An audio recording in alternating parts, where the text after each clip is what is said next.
এমন অবস্থায় কি আপনি 18 বছর গণনা করবেন?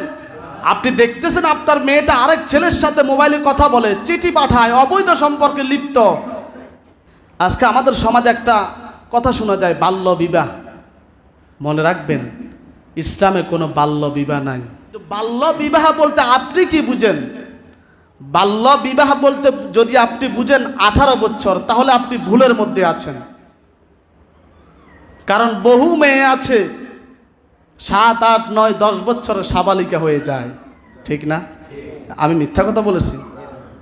সমাজে এমনও মেয়ে আছে, পরিবারের মধ্যে এমনও মেয়ে আছে 10 বছর হয়ে গেছে, তার ওড়না পরা অত জরুরি মনে হয় না, কিন্তু আবার এমনও মেয়ে আছে 5-7 বছরে তাকে ওড়না পড়তে হয়, ঠিক না? আপনি যদি 18 বছরের দিকে তাকায় থাকেন, এখন এই মেয়ে তো আরও আগে উপযুক্ত হয়ে গেছে।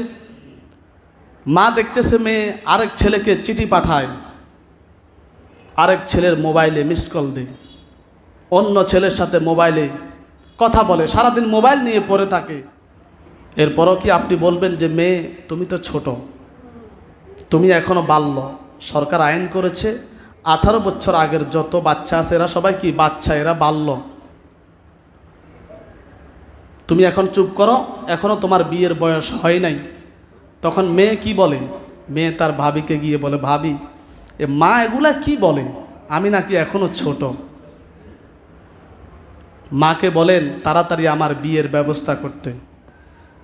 এখন মা যদি বলে না হবে না, সরকারের আইন 18 বছরের আগে বিয়ে দেওয়া যাবে না, দিলে পুলিশ ধরে নিয়ে যাবে, পুলিশ ধরে নিয়ে যাবে। এবার বলেন ওই মেয়ে যে কোনো মুহূর্তে আরেক ছেলের সাথে পালিয়ে যাওয়ার সম্ভাবনা আছে না নাই?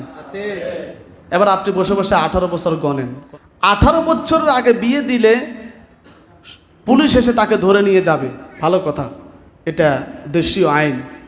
আমি আইনকে অশ্রদ্ধা করতেছি না, আমি বুঝাচ্ছি বিষয়টা। পুলিশ ধরে নিয়ে যাবে।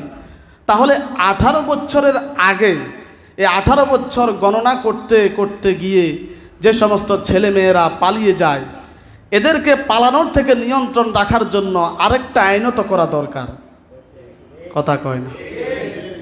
যখন আপনি আইন করেছেন 18 বছরের আগে বিয়ে দিলে পুলিশ ধরে নিয়ে যাবে, ভালো কথা। তাহলে 18 বছর গণনা করতে গিয়ে যে সমস্ত ছেলে মেয়েরা পালিয়ে যায় আরেকজনের সাথে অবৈধভাবে, তো তারা যেন পালাতে না পারে তাদের জন্য তো নতুন করে একটা আইন প্রণয়ন করা দরকার ছিল। আর আপনি যদি বলেন না এই আইনটা প্রণয়ন করা যাবে না, তাহলে একটা কথা মনে রাখবেন, পানি যখন উপর থেকে পড়তে থাকে আপনি বাঁধ দিতেছেন বসে বসে, কতক্ষণ বাঁধ দিবেন? এমন তো সময় আসবে ওই পানি আপনার বাঁধ ভেঙে পানি তার জায়গা মতো জায়গা করে নেবে, ঠিক না? আপনি পানির স্রোত কতক্ষণ বাঁধ দিয়ে ধরে রাখতে পারবেন? তাহলে সন্তানের বিয়ের বয়স হয়ে গেছে, আপনি যদি সময় মতো বিয়ে না দেন, ওই সন্তান বাধ্য হবে তার জৈবিক চাহিদা মেটানোর জন্য, সে তার যৌন চাহিদা মেটানোর জন্য অবৈধভাবে হোক যেভাবে হোক সে তার সুযোগ মতো জায়গা করে নেবে। আর এটাই তো হচ্ছে সমাজে, এটাই তো হচ্ছে সমাজে। এই ওয়াজগুলি আমরা করি না, এই ওয়াজগুলি আমরা শুনি না, এই কথাগুলি আমরা পড়িও না।